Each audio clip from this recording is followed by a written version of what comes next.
Ogni anno, nelle terre aride che circondano la città, la crescita dei cristalli QUOM varia di continuo.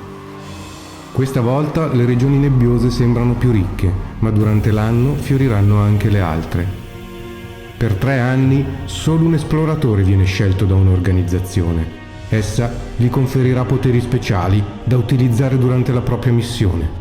Le macchine tecnologiche che durante il viaggio dovrà installare e poche risorse iniziali da spendere. Là fuori c'è una grande ombra che sovrasta le terre. Non è né bene né male. Muove i suoi passi alla ricerca infinita di qualcosa che va oltre la nostra comprensione ed è talmente immensa da incutere timore. Noi la chiamiamo il Colosso.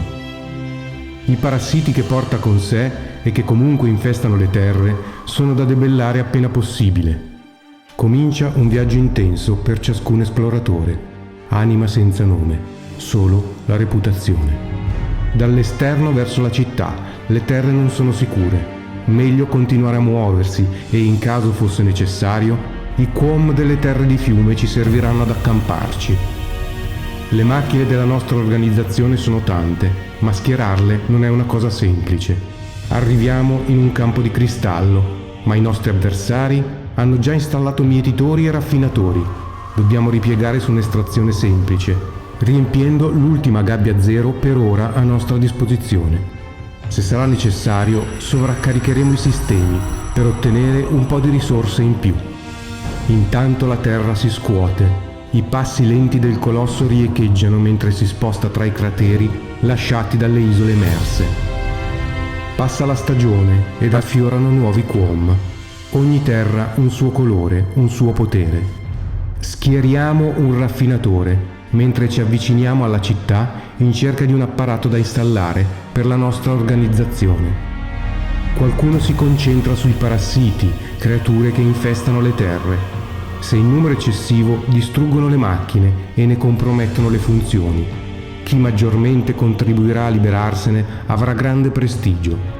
Altri attivano le macchine durante la raccolta per ottenere immediati benefici e poi arriva il momento di decidere di avvicinarsi al colosso, investigare questa immensa creatura, carpirne i segreti e trafugare i frammenti primari dei cristalli che si generano ai suoi piedi, prima della fine dell'anno.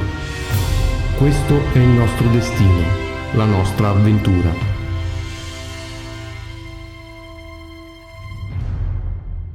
Attraverso le sue splendide illustrazioni e un'iconografia unica, Icaion ci trasporta in un mondo fantastico, oscuro e ricco di personalità. Da 2 a 5 giocatori si sfideranno fino all'ultimo turno per riuscire a guadagnare più punti reputazione rispetto agli avversari. La lettura del manuale evidenzia un sistema di gioco tutto sommato semplice. Ad ogni turno si possono svolgere al massimo 2 azioni e la maggior parte delle volte se ne farà soltanto una. Quello che sorprende in Icaion è la grande varietà di strategie utilizzabili durante la partita.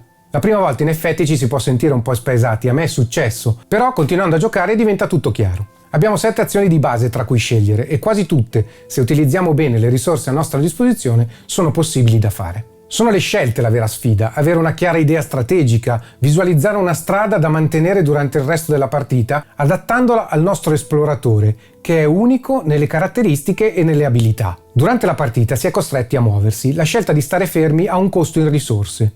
La sensazione di essere dei nomadi è ben riuscita. Non ci sono dadi nel gioco e gli unici momenti casuali sono quelli determinati dall'uscita delle carte evento e dalle eventuali azioni del colosso. Quello che cambia durante l'uscita di una carta evento che corrisponde ad una terra è la posizione dove cresceranno i cristalli e la comparsa di eventuali parassiti. Considerando che le terre sono solo 5, sarà facile intuire durante il corso dell'anno dove compariranno i cristalli e l'eventuale movimento del colosso.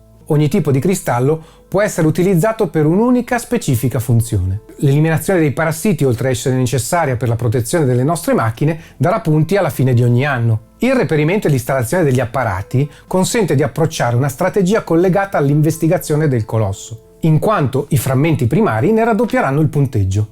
Lo schieramento e l'attivazione delle macchine sono sistemi più efficaci per la realizzazione di punti immediati, oltre a essere l'unico modo per guadagnare azioni extra e aumentare le nostre capacità.